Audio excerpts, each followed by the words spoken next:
नमस्कार, आप देख रहे हैं टाइम्स न्यूज और मैं हूं आपके साथ कंचन। 36वें राष्ट्रीय स्तरीय युवा उत्सव में इंदौर की वर्षिता बंसीवाल बैंगलोर की जैन यूनिवर्सिटी में भारतीय विश्वविद्यालय संघ द्वारा आयोजित इस उत्सव में वर्षिता ने हिंदुस्तानी शास्त्रीय गायन विद्या में द्वितीय स्थान प्राप्त किया है। इस युवा उत्सव में देश की 480 यूनिवर्सिटी से करीब 4000 से अधिक विद्यार्थी 22 विधाओं में भाग लेने आए थे।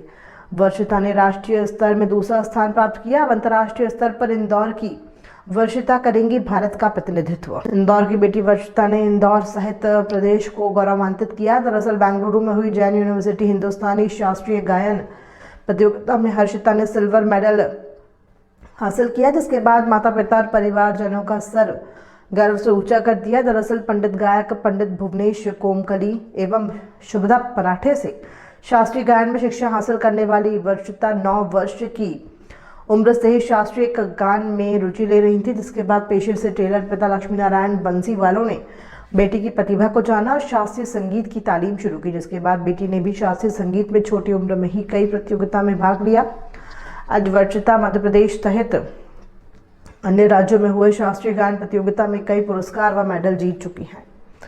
वर्षिता के पिता लक्ष्मी नारायण बंसीवाल ने कहा कि बचपन से टीवी देखकर बेटी गायन के क्षेत्र में जाना चाहती थी, जिसको लेकर उन्होंने गुरुजी को ढूंढकर इसके शिक्षा का शुरू की। लेकिन हालांकि पेशे से टेलर पिता लक्ष्मी नारायण बंसीवाल का कहना है कि कई बार समय निकालकर बेटी को लाना ले जाना पड़ता था।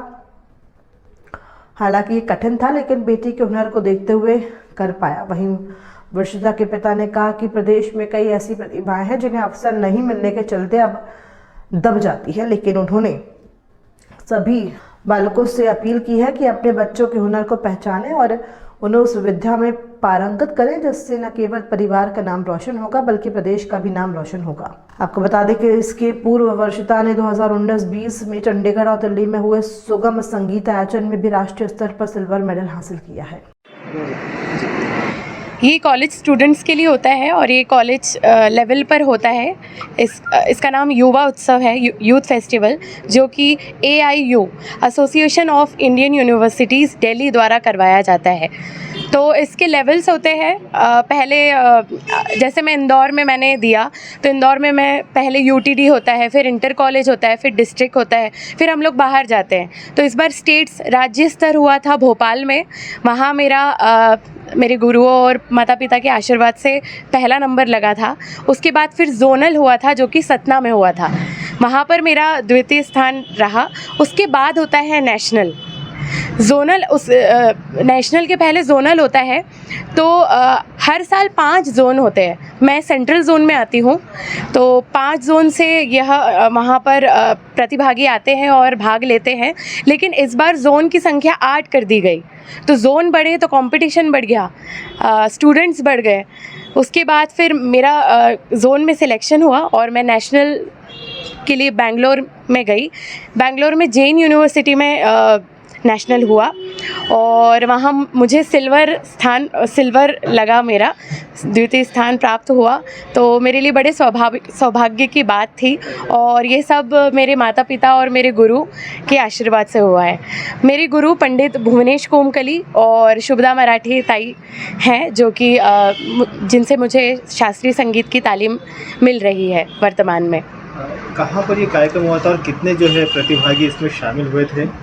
यह कार्यक्रम हुआ था बेंगलोर, जैन यूनिवर्सिटी बेंगलोर में, और यहाँ पर 480 यूनिवर्सिटीज़ के प्रतिभागी आए थे। लगभग 4000 से भी ज़्यादा प्रतिभागी थे इस यूथ फेस्टिवल में। और मैं बहुत सौभाग्य की बात समझती हूँ कि इतने अच्छे प्रतिभागियों में मेरा सिल्वर लगा है। तो ये मैं बड़ी खुशी की बात है मेरे लिए। वर्षिता, शास्त्रीय संगीत एक बहुत कठिन जो है एक होता है, तो किस तरह से आपने इसकी शुरुआत की थी और अब आगे क्या करने जा रहे हैं आप? मेरी शुरुआत मेरी पहली गुरु श्रीमती नलिनी संदेकर ताई थी, जिन्होंने मुझे म्यूज़िक सिखाया। उसके बाद Manju Rawat ma'am, MA Khan sir, और वर्तमान में मैं प्रसिद्ध गायक पंडित भुवनेश कोमकली जी से शास्त्रीय संगीत की तालीम ले रही हूँ, जो कि कुमार गंधर्व जी के पोते हैं। और मैं जयपुर घराने की तालीम श्रीमती शुभदा मराठे जी से ले रही हूँ। अन्य जो है फील्ड में जाते हैं, जैसे गायन के अलावा जो है इसमें अंदर जाते हैं, तो आपको ऐसा लगता नहीं कि आपने जो ये चुना है इसका आगे किस तरह का भविष्य होता है? भविष्य तो बहुत उज्जवल है, क्योंकि बहुत सारे लोग शास्त्रीय संगीत कर रहे हैं। जैसे कि मैं बैंगलोर की जैन यूनिवर्सिटी में जब गई थी तो वहाँ पर बहुत अच्छे अच्छे प्रतिभागी थे। जैसे पुणे के थे सावित्रीबाई फुले यूनिवर्सिटी के बच्चे, बनारस हिंदू यूनिवर्सिटी के बच्चे, इंदिरा कला विश्वविद्यालय खैरागढ़ के बच्चे, जो कि बहुत ही अच्छा शास्त्रीय संगीत, पुणे में तो बहुत ही अच्छा शास्त्रीय संगीत का माहौल है। तो इतने अच्छे अच्छे ब्रिलियंट स्टूडेंट्स के बीच में मेरा नंबर लगा है। और ऐसी बिल्कुल भी बात नहीं है कि लोग क्लासिकल नहीं कर रहे हैं। बहुत सारे बच्चे क्लासिकल कर रहे हैं और अपना करियर बना रहे हैं। बहुत अच्छे अच्छे वो लोग प्लेटफॉर्म पर जा रहे हैं। आगे क्या करने जा रहे हैं? मैं अभी तो फ़िलहाल सीख रही हूँ और ईश्वर की मर्ज़ी क्या होता है आगे। बाकी गुरु के आशीर्वाद और मम्मी पापा के आशीर्वाद से कुछ अच्छा ही होगा। जैसे ये मैंने जीता, ये भी उन्हीं का आशीर्वाद है। अपना परिचय दे दीजिए। मेरा नाम वर्षिता बंसीवाल है और मैं पंडित भुवनेश कोमकली और विदुषी शुभदा मराठी जी की स्टूडेंट हूँ। और मेरे पिता का नाम श्री लक्ष्मी नारायण बंसीवाल है, जो मेरे साथ में ही है। घर के अंदर छोटी छोटी चीज़ें गाना चालू की सीरियल से, तो मैंने बोला बेटा तू इसको सीख आगे। फिर मैंने गुरुजी ढूंढने के बाद में फिर ललिनी चांदीकर के पास में लेके गया। फिर उनने इनकी शिक्षा प्रारंभ चालू की। शुरुआत में कैसा इनका जो था, इसमें तो काफ़ी टफ भी रहता है, आना जाना ले जाना, फिर वर्क भी है सब। हाँ। किस तरह से मैनेज आपके द्वारा किया? मैंने जो मेरा टेलरिंग शॉप है, टेलरिंग शॉप को करते हुए मैं समय निकालता था। इसको लाना ले जाना छोड़ना करना कठिन तो था, लेकिन फिर भी मैंने उसको किया। मैंने बोला बेटा तू कर इस काम को आगे। और क्या युवाओं जैसे बच्चियों को लेकर किस तरह से आप अपील करना चाहते हैं, जो बच्चियां जो है अपने जो सपने पूरे नहीं कर पाती और उनके माता पिता सहयोग नहीं कर पाते हैं? उन बच्चों से मेरी एक ही अपील है कि सबसे पहले तो आप खूब पढ़ें। उसके पढ़ने के साथ साथ में आप कोई ऐसी एक्टिविटी करें, चाहे खेल से हो, चाहे म्यूज़िक से हो, चाहे अन्य गतिविधि, उसके साथ में जुड़ के काम करें। पढ़ाई से ही काम नहीं चलेगा, पढ़ना तो है ही आपको। पढ़ने के साथ साथ में आपको एक्टिविटी करनी ही पड़ेगी साथ साथ में। जैसे मैंने इसको शुरू से, ये 9 साल की थी, 9 साल से मैंने इसको एक्टिविटी में लगा दिया था, ऐसा म्यूज़िक में।